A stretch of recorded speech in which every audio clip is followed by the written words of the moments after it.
सूर्य पुराण में वैशाख मास के शुक्ल पक्ष में आने वाली मोहिनी एकादशी की महिमा का वर्णन है। ये वैशाख मास है, शुक्ल पक्ष है। तो सूरज पुराण में ये कथा वर्णन आ रही है। महाराजा युधिष्ठिर ने भगवान श्री कृष्ण से पूछा, सब ठीक सुनाई दे रहा सबको? माताओं,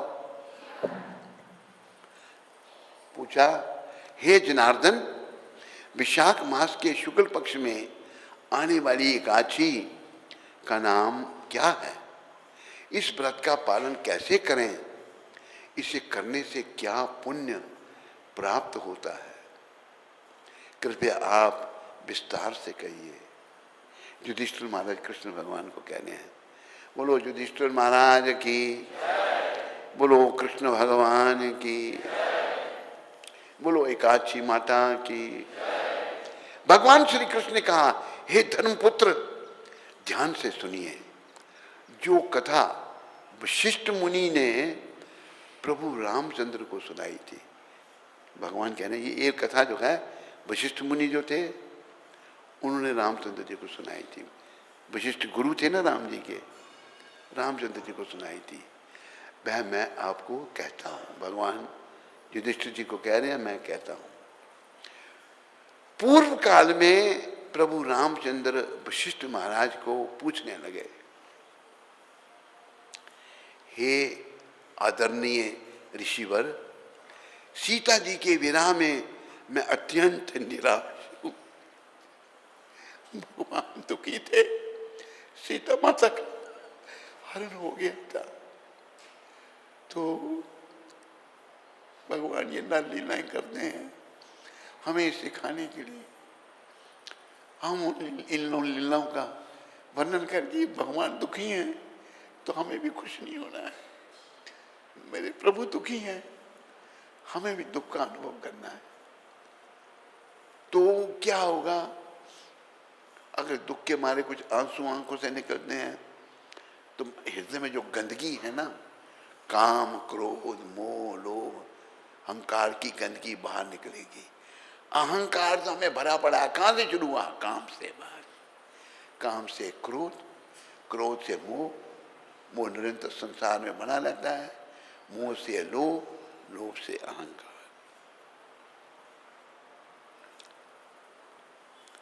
हे आदरणीय ऋषिवर, सीता जी के विरह में अत्यंत निराश हूं, मैं दुखी हूं।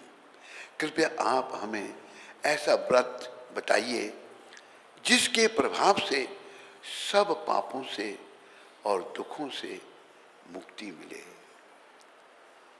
देखो, राम कृष्ण का ही रूप है, लेकिन ये लीलाएं होती हैं, हम पापों से भरे पड़े हैं, हम लोगों के लिए हैं। प्रभु रामचंद्र जी के आध्यात्मिक गुरु वशिष्ठ जी ने कहा, प्रिय राम, आप बहुत बुद्धिमान हैं। बोलो वशिष्ठ मुनि की, बोलो रामचंद्र भगवान की। आपके पवित्र नाम से ही सभी प्राणियों के दुख दूर होते हैं। आपके नाम से तो लोगों के दुख दूर होते हैं प्रभु, उनका जीवन मंगल में होता है। फिर भी सभी जीवों के उद्धार के लिए राम जी क्यों पूछ रहे हैं? किस लिए? सब जीवों के उद्धार के लिए। ध्यान से सुनो, फिर मैं रिपीट करता हूं। आपके पवित्र नाम से सभी प्राणियों के दुख दूर होते हैं, ये वशिष्ठ जी कह रहे हैं राम जी को। उनका जीवन मंगल में होता है, फिर भी सभी जीवों के उद्धार के लिए पूछा गया यह प्रश्न प्रशंसनीय है। क्यों पूछनीय है? जीवों के उद्धार के लिए। अरे राम तो दूसरों के कष्ट दूर करने वाले हैं। बोलो सीताराम लक्ष्मण हनुमान की, राम लक्ष्मण जान की, राम लक्ष्मण जान की, जय बोलो हनुमान की, जय बोलो हनुमान की। जय बोलो हनुमान की।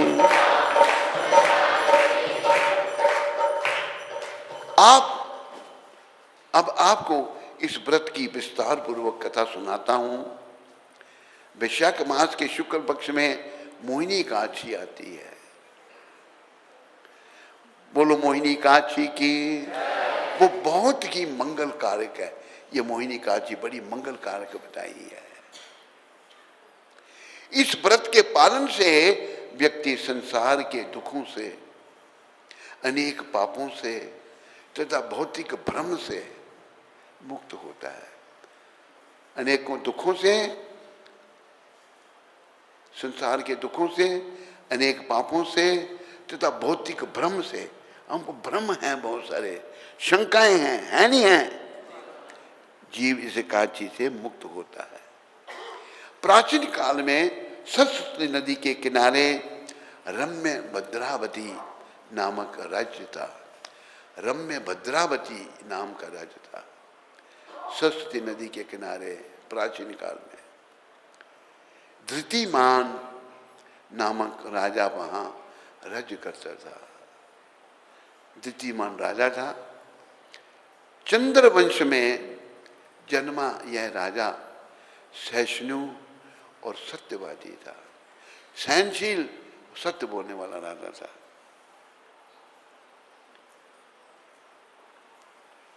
हमें भी सीखना चाहिए, सहनशील बनना चाहिए, सहिष्णु बनना चाहिए, सत्यवादी बनना चाहिए। उसी शहर में धनपाल नामक का एक वैश्य था जो बहुत ही पुण्यवान वैष्णव था। जो धनपाल वैश्य, वैश्य भी कई बड़े पुण्यवान होते हैं, बड़ा पुण्यवान था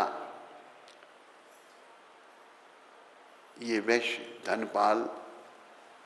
जनहित हेतु उस भक्त धनपाल ने नगर में अनेक धर्मशाला, रुग्णालय मतलब हॉस्पिटल, बड़े मार्ग, पाठशाला, बाजार और भगवान विष्णु के मंदिर की स्थापनाएं की थी।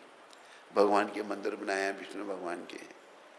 बोलो विष्णु भगवान की। पीने के पानी के कुएं बनाए हुए हैं, शुद्ध जल का तालाब तथा अन्न क्षेत्र, लोगों को भोजन कराना। अन्न क्षेत्र पूरे नगर में बनाए थे। पूरे नगर में लोगों को भोजन फ्री में खिलाया जाता था।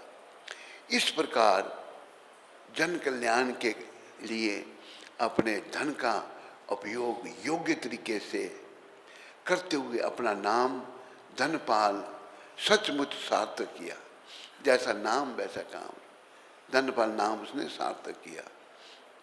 सबका चित्त, सबका हित चिंतन करने वाले, सबके ऊपर प्रेम रखने वाले इस वैष्णव के 5 पुत्र थे। इस धनपाल के समन, द्युतिमन, मैधवी, सुकृति और दुष्ट बुद्धि। एक दुष्ट बुद्धि था। ये उनके नाम थे। इन सभी में दुष्ट बुद्धि बहुत पापी, एक पुत्र पापी निकला, 4 अच्छे हैं। दुष्ट बुद्धि बहुत पापी और दुराचारी था, दुराचारण करता था। दुष्ट व्यक्तियों का संग करता, विवेचारी स्त्रियों का संग करता, वैश्यों का संग करता था। निष्पाप पशुओं की हत्या, पशुओं को मारता था, निष्पाप पशु। मांस, मदिरा पान करना, इन सब पाप कृत्यों से मैं अत्यंत पापी और दुराचारी बना था। हर प्रकार के पाप वो करता था। अपने परिवार के लिए वो कलंक था। बाप इतना अच्छा, पुत्र कलंक था। देवता, ब्राह्मण, बुजुर्ग तथा अतिथियों को कभी आदर नहीं देता, सदा पाप करने में रत रहता था। एक दिन मार्ग पर वैश्या के कंधे पर हाथ रखकर जाते हुए उसे उसके पिता धनपाल ने देखा। वैश्य के कंधे पर हाथ रख के जा रहा है तो बाप ने देख लिया, धनपाल ने देख लिया, देखा और उन्हें बहुत दुख हुआ। धनपाल जी बहुत अच्छे थे, बोलो धनपाल वैश्य जी महाराज की। वो बड़े दानी थे, शास्त्र उनकी सराहना कर रहा है। उन्होंने जब देखा तो बड़ा दुख हुआ, भाई ये वैश्य के कंधे पर हाथ रख के जा। उसी दिन उन्होंने दुष्ट बुद्धि को घर से बाहर निकाल दिया घर से, निकल तुम अंदर।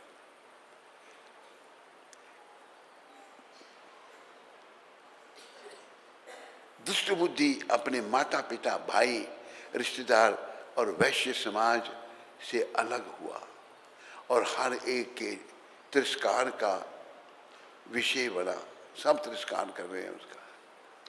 पिता के निकालने से दुष्ट बुद्धि घर से बाहर जाकर ज्यादा पाप कृत्यों में व्यस्त हुआ और ज्यादा पाप करने लग पड़ा। खुद के वस्त्र और धन बेचकर जो भी मिला वो सभी उसने पाप कृत्यों में लगा दिया। वस्त्र बेच दिए, धन जो था वो सब पाप कृत्यों में लगा दिया। अंत में अब धन खत्म हो गया, पैसे खत्म हो गए तो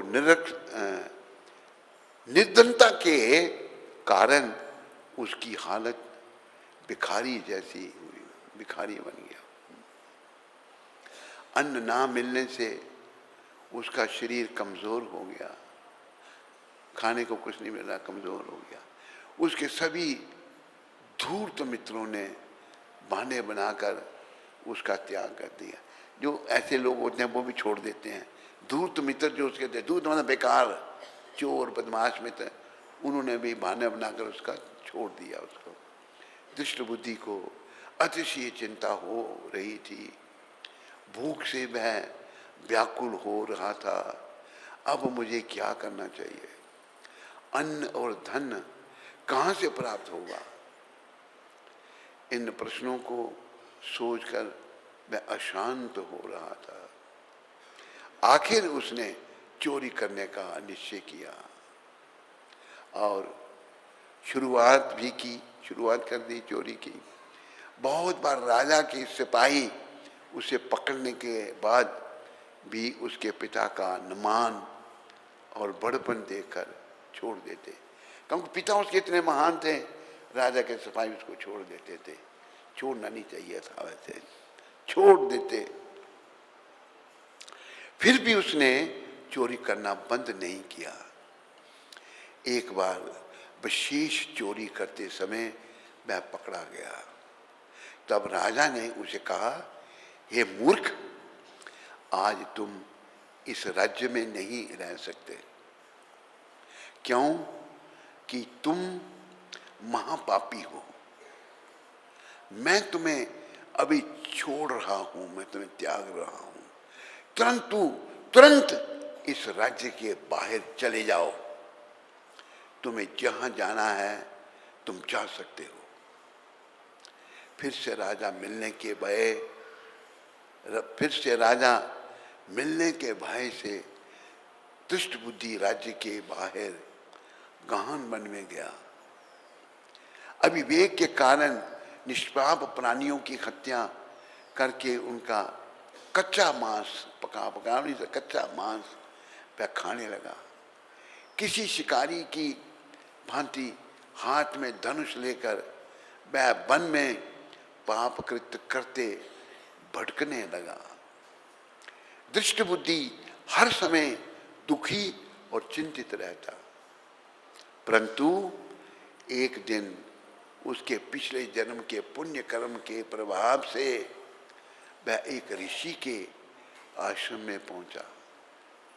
कोई अगर पापी पुण्य करने लगता है ना तो कोई पुण्य भी जागृत हो जाता है, पुराना गलती से अनजाने में। आश्रम में पहुंचा। उस आश्रम में कौंडन्य नामक बड़े तपस्वी ऋषि थे। बोलो कौंडन्य ऋषि जी महाराज की। वैशाख मास था और कौंडन्य मुनि गंगा स्नान से लौट रहे थे, गंगा स्नान करके आ रहे थे। दुखों से परेशान दुष्ट बुद्धि ने अनजाने में ऋषि के वस्त्र से टपकने जल को स्पर्श किया। अनजाने में ऋषि के गीले वस्त्र थे ना, गंगा जल, उसको स्पर्श हो गया उसे, और आश्चर्यमय वह अपने सभी पापों से मुक्त हो गया। तो कितना महत्व है गंगा का। वस्त्रों को जो पानी लगा था गंगा जल, वो सारे पापों से मुक्त हो गया। उसी समय उसने ऋषि को दंडवत प्रणाम करके विनम्रता से पूछा, हे ऋषिवर, मैं बहुत पापी व्यक्ति हूं, ऐसा कोई भी पाप नहीं है जो मैंने नहीं किया। कृपया ऐसा व्रत बताइए जिसके प्रभाव से मैं सभी पापों से मुक्त हो जाऊं। अपराध पाप कृत्यों के कारण मैं अपने कुटुंब से, मित्रों से, समाज से दूर हो गया हूं। साथ ही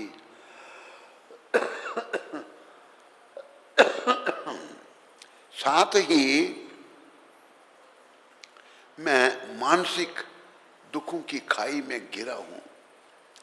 यह सब सुनते ही परम दुखी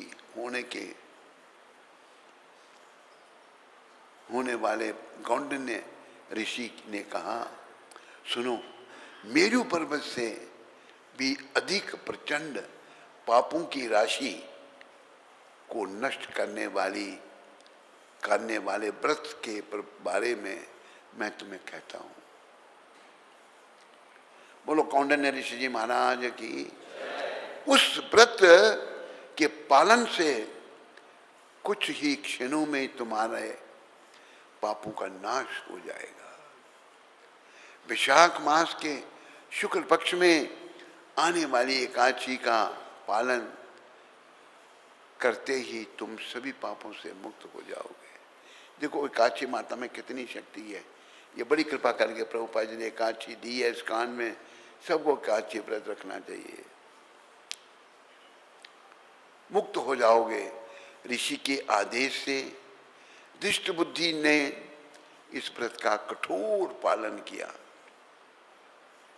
हे राजन, कृष्ण भगवान युधिष्ठिर महाराज को कह रहे हैं, इस व्रत के पालन से वह सभी पापों से मुक्त हो गया, होकर दिव्य शरीर प्राप्त करके गरुड़ पर सवार होकर मुक्त हो गया। गरुड़ पर सवार होकर विष्णु लोक चला गया। बोलो गरुड़ जी महाराज की, बोलो विष्णु लोक की। विष्णु लोक मतलब वैकुंठ लोक।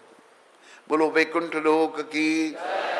हे रामचंद्र, इस व्रत से सभी पापों से, भ्रम से व्यक्ति मुक्त होता है।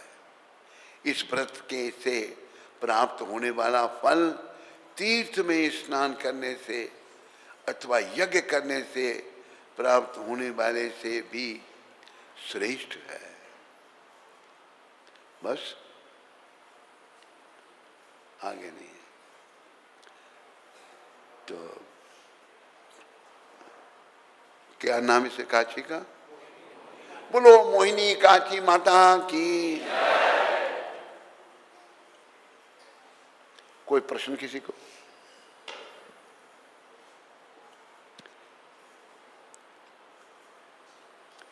तेरे पास कोई प्रश्न है?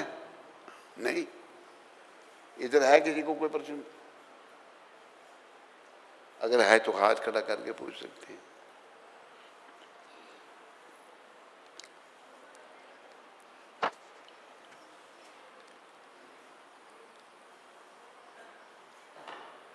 हरे कृष्ण। तो सर्वप्रथम मैं गुरु महाराज जी का एक प्रश्न है।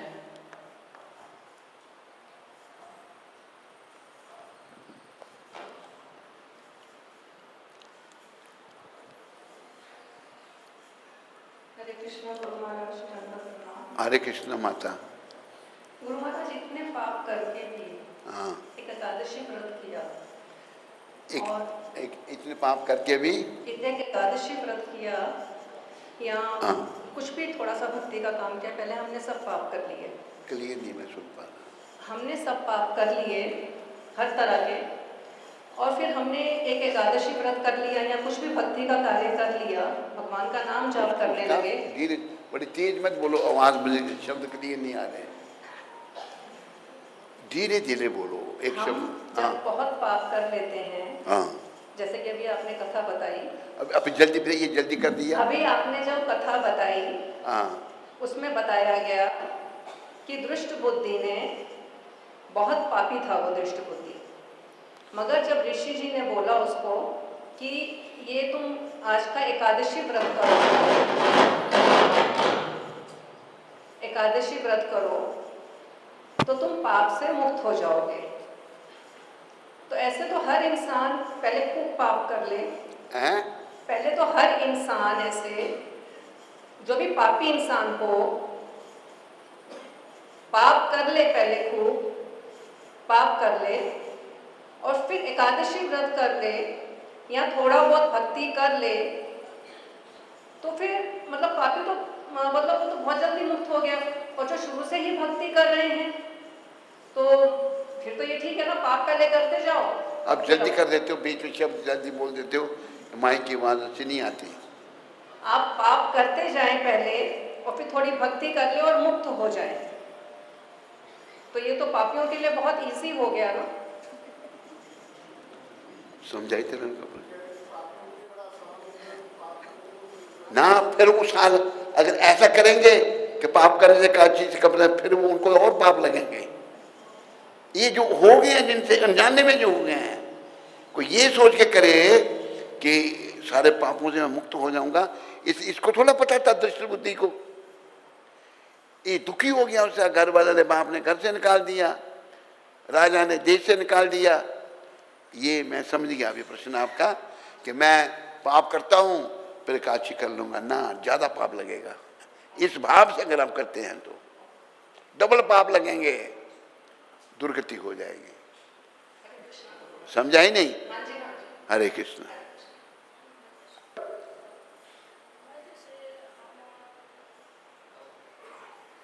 इसको अरे माइक दे दो, एक मिनट बेटा, माइक पे बोलो।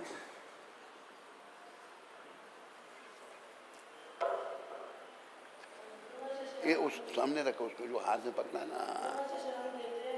अनजाने में हमसे कई जीव हत्या हो जाती है, अनजाने में हमसे कई जीव हत्या हो जाती है। जो जीव हमें दिखते नहीं है, अनजाने में हम कहीं जा रहे हैं, कोई भी कुछ काम कर रहे हैं। जल्दी क्यों बोलता, आराम से बोलना।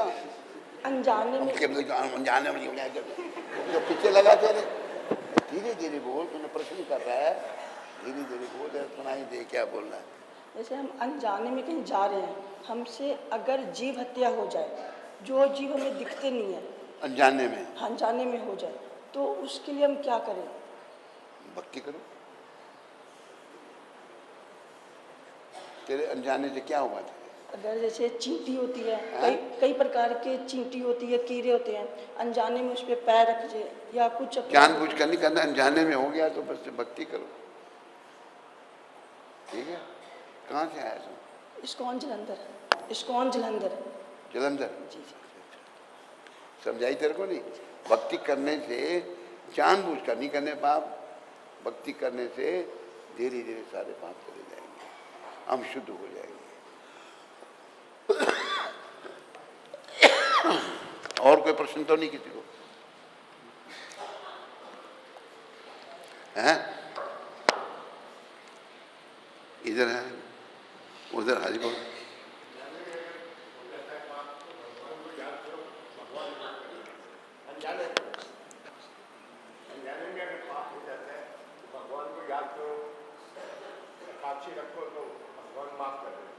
तो प्रश्न क्या है तेरा? ये अरे मूर्खानंद, यही तो कहा मैंने, और वही ये रिपीट कर रहा है। हैं? बेकार का प्रश्न, अनजाने टाइम में वेस्ट कर रहे हैं। भगवान नाम जपने, भक्ति करने से क्षमा हो जाएंगे। हरे कृष्णा। अभी देखो तुम, अजामिल था, कितना बड़ा पापी था, ब्राह्मण था वो, बड़ा पतित था, दुनिया भर के पाप उसने कर रखे थे। तो संत मंडली उसके घर में आ गई, देखा तो अजामिल बोला कि तेरे घर बेटा होगा, उसका नाम नारायण रखना। जब उसका आखिरी समय आया तो यमदूतों को देख के घबरा गया, कांपने लग पड़ा। तो उसने नारायण, अपने बेटे का नाम निकला, छोटा बेटे का, पर नारायण बोलते सारे पाप समाप्त। तुरंत विष्णु दूत पहुंच गए वहां पर, यमदूतों को भगा दिया। जान कर नहीं करने पाप, अनजाने में हो गए तो भक्ति करने से चले जाएंगे, जानबूझ के करोगे तो वो ठीक नहीं। और कोई प्रश्न किसी को है? हाँ बोलो।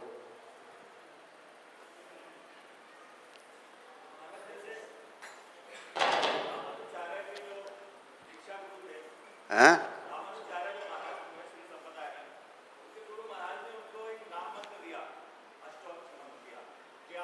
जपो और उससे आप जो है अपना कल्याण कीजिए। और बताया कि कान में मंत्र दिया और कहा कि किसी को बताना नहीं है आपको, लेकिन उन्होंने सबको जाकर के वो बताया। और बाद में उनके गुरु महाराज को जब ये पता चला तो वो बोले कि तू नर्क में चला जाएगा, मैंने तेरे को बोला कि कान में बताने वाला मंत्र ऐसे नहीं बताया जाता सबको। तो बोले मैं नर्क में जाने के लिए तैयार हूँ, लेकिन मैं जीव मात्र का कल्याण करना चाहता हूँ। सभी लोग भगवत धाम जाए, ये मेरे जैसे जनक महाराज के साथ उन्होंने अपने सारे पुण्य कर्म दे दिए। लेकिन अब प्रश्न ये है कि महाराज जैसे अब बहुत सारे लोग दीक्षा लेना चाहते हैं, और कुछ लोग तो ऐसे हैं कि गुरु महाराज मेरे पाप ले लें, महाराज के पुण्य मैं ले लूँ, ये इस भाव से आते हैं। लेकिन कुछ ऐसे भी होते हैं जो ऐसा चाहते हैं ना, चाहते हैं, उनको पाप मिलते हैं, पुण्य उनके चले जाते हैं। लेकिन कुछ ऐसे होते हैं जो भक्ति करना चाहते हैं, आगे बढ़ना चाहते हैं। जैसे आप इसको रामपुर में एक बार आए थे, मुरादाबाद के आगे रामपुर में, तो वहाँ के भी कुछ लोग थे जो कह रहे थे कि महाराज से हम दीक्षा तो लेना चाहते हैं, लेकिन महाराज के यहाँ दीक्षा नहीं मिलती, महाराज बहुत कम लोगों को देते हैं। तो जो वास्तविक इच्छुक हैं वो लोग वंचित रह जाते हैं इससे। तो उसमें थोड़ा सा मेरा कि आप वैसे प्रश्न नहीं है, कुछ जिज्ञासा नहीं है, बस डंडा मार लेना चाहें, मैं अपराध कर रहा हूँ आपके चरणों में, लेकिन फिर भी हो सके तो कृपया करके थोड़ा। किसके? तेरे पर? दीक्षा की संख्या थोड़ी। तेरे पर? तेरी दीक्षा नहीं हुई अभी? मेरी तो हो गई है, और कुछ लोग हैं। कुछ लोगों का ठेका ले रखा है तुमने, उनको देखेंगे, अंतरात्मा कहेगी तो उनको भी दे सकते हैं। पहले तो जो इंटरव्यू मधुप्रिया और संजय क्या नाम तेरा हैं, अद्वैत, ये इंटरव्यू लेंगे, बताएंगे योग्य है, तो ऐसे थोड़ा सब कुछ दे देंगे।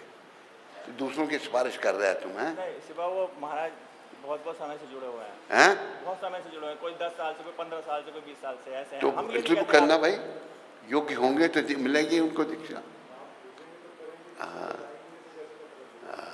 बिल्कुल, सुना उसको। दिए हुए हैं।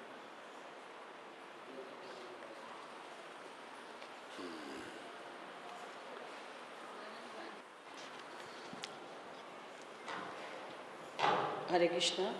तो गुरु महाराज जी का तहे दिल से बहुत बहुत आभार, जो नित्य हमें अपनी अमृतमयी वाणी से कृष्ण कथा का गायन करते हैं, और हमारा परम सौभाग्य जो हमें उस कृष्ण कथा को सुनने का सुअवसर प्राप्त हो रहा है।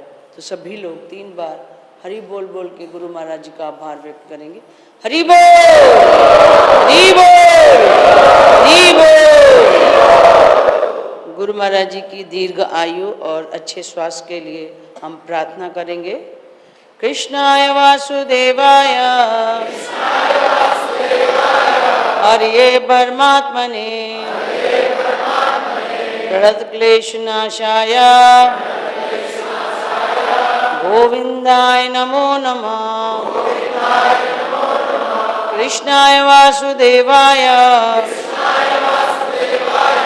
हरिये परमात्मने प्रणतक्लेशनाशाय गोविंदाय नमो नमः। कृष्णाय वासुदेवाय हरिये परमात्मने प्रणतक्लेशनाशाय गोविंदाय नमो नमः।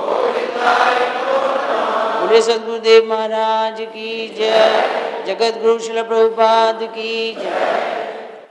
तो आज जो एकादशी का प्रातःकाल का जो प्रसाद वितरण होगा गुरु महाराज जी के द्वारा, वो सूरत से महापुण्य माता जी और उनके पति अशोक जी की तरफ से है।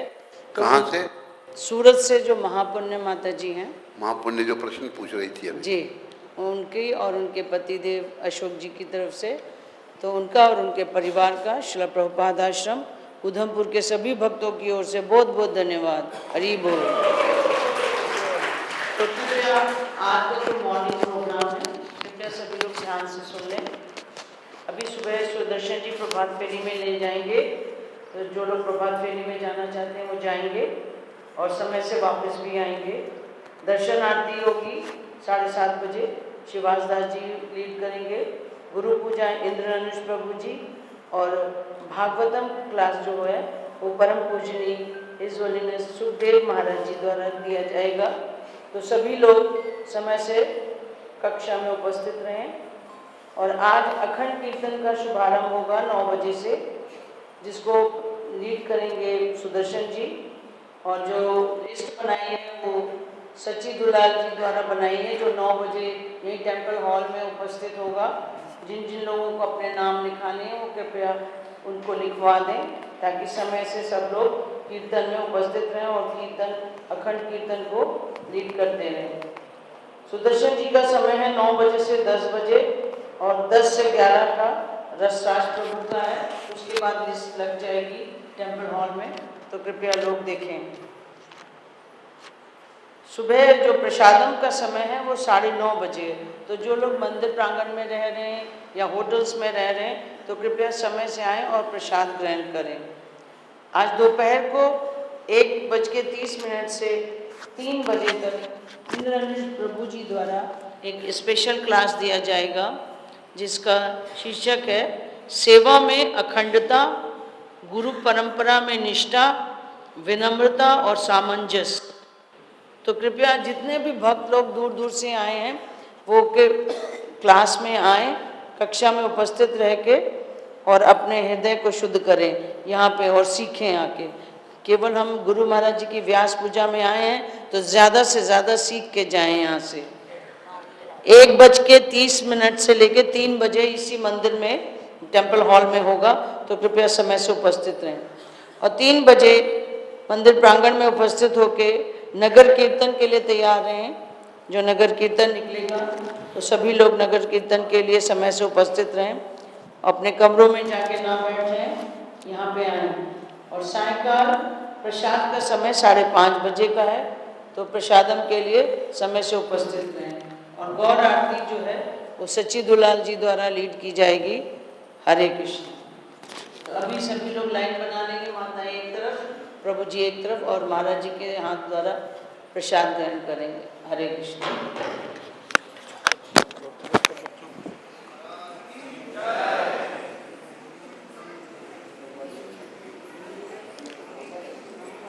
अरे बोल नहीं, हाँ अच्छा, बैठिए, बैठ जाइए सब लोग बैठिए। आज 27 तारीख को बोस्टन में प्रभुपाद जी ने ये कहा था, 27 अप्रैल 1969, बोस्टन अमेरिका में है। श्री कृष्ण भगवान हैं, किंतु उनके पास कोई कार्य नहीं है। वे केवल अपने मित्रों राधा रानी, गोप और गोपियों के साथ आनंद लेते हैं। वे कभी नहीं सोचते कहाँ से व्यवस्था की जाए। हंसी, यह उनकी महानता है। वह गोपियों के साथ खेलते हैं, और जब उन्हें कंस का वध करने के लिए बुलाया जाता है तो वे सब कुछ इतना सब प्रेम एवं क्षण में त्याग देते हैं। एक क्षण में वे वृंदावन और अपने सभी भक्तों को छोड़ देते हैं और वे भक्त जीवन भर श्री कृष्ण के लिए रोते रहे। और जब भी श्री कृष्ण को इसका स्मरण करवाया जाता, वे कहते, मैं शीघ्र ही आ रहा हूँ, चिंता ना करो, मैं शीघ्र ही आ रहा हूँ। तो भगवान स्वतंत्र है, परतंत्र नहीं है, किसी पर आश्रित नहीं है, उनकी कृपा से ही सब कुछ हो रहा है। मेरा आपकी कृपा से सब काम हो रहा है, करते हो तुम कन्हैया मेरा नाम हो रहा है। कृष्ण भगवान की अनेकों शक्ति सब कार्य कर रही हैं। बोलो कृष्णचंद्र भगवान की।